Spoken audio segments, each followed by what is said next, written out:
What is up, everybody? Yeah, you guys have seen me talking about a whole lot of things, but of course I had to come and talk about something that's so near and dear to my heart. You guys already know. It's my Dallas Mavericks, of course.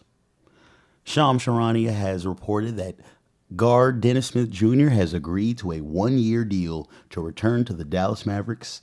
Agent Daniel Hazen of Hazen Sports Management, sorry if I pronounce your name wrong, tells ESPN Smith reunites with the franchise that drafted him number 9 overall in 2017, and now he'll compete in training camp in Dallas. Good signing, guys. I mean, hey, look, this doesn't mean that he's on the team, just to shed some light on that. It means that he will, though, have an opportunity to fight for being on the team. And he'll basically have to compete with the likes of Jaden Hardy, Brandon Williams, and also Dante Exum as well, if I'm not mistaken about that. And honestly, guys, out of the four of them, one of those three is going to get cut. And you can look at each and every one of them. They all have their different, you know, pros, and they also have their different weaknesses as well. But we're going to specifically talk about DSJ for right now because that's who this report is about, and that's who is now re-signing with us. And I like to say though, just to start off, that I like this in the sense that I didn't like how things ended with him and the organization. It's along the line. I mean, it's not the same exact thing. Like the whole, of course, it's not the same exact thing of the Lucas situation. But people forget it was like, bro, Dennis was our first like low pick that we had in. I mean, yeah, it was 9, but like that was the lowest pick that I can remember us having in the longest time until we got Luca like the next year because we were asked that whole year. But I remember just being so happy about drafting Dennis and wanting to see him grow and to see him like be able to progress as a player. And it's like that all very quickly went to the wayside, like within like the next year or so. Not even just because of the Luca-ness of it. Like, yeah, we as fans did embrace Luca very quickly. I mean, rightfully so. I mean, look at the dude. Look at what he did in a Dallas Maverick uniform.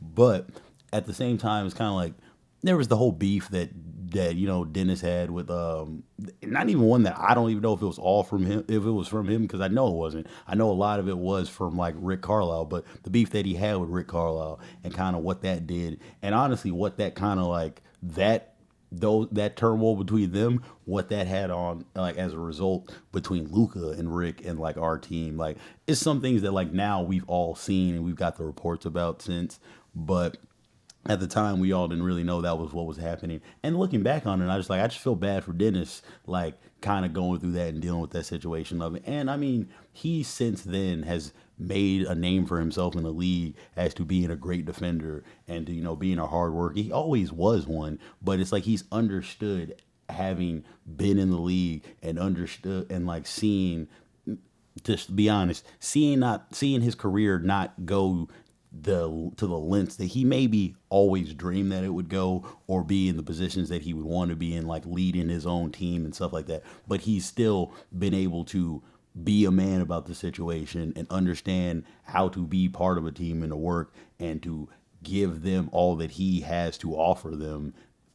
And that's something that, like, hey, I love having people like that on my team. And it's just where he is in his career. I wouldn't mind having it. I'm saying this to say that, like, I don't know if he'll be on the team though, but I mean he's got great point attack defense that we could definitely use on our team. I mean, we got defense out the ass right now, so it's like having another defensive like minded like player isn't all of what we need. We definitely need some more shooting and some better ball handling, especially until Kyrie comes back. But I mean, hey, bro, this is what I'll say. If at the end of training camp, if he ends up with a spot and we ended up cutting or trading one of the other guys, then in my opinion, to me, that will mean that he clearly showed J Kidd and the rest of the coaching staff that he was better than that guy that had to leave. Or if at the end of it, we just brought him in, he practiced with us, and he ends up leaving at the end of it too, then that shows us that those other guys that we have, whether you like them or not, the coaching staff and everybody feels better about their abilities and what they can bring to our team as opposed to what he may be able to bring. But guys, we're getting ahead of ourselves. I said we got to see how this all plays out. But that's what happens during the off season. We all get lost in like stories and reports and everything, which I can't get too mad at you guys about doing.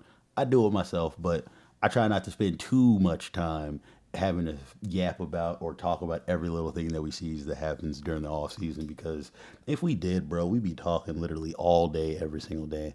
And I don't get paid to do that yet. So I ain't finna do all that. I got other things to take care of. But just wanted to come and talk a little bit about the DSJ signing, give my insight on that, and ask you guys how you feel about it as well. Well, talk to you guys later. Take it easy. Go Mavs. Love y'all. Peace.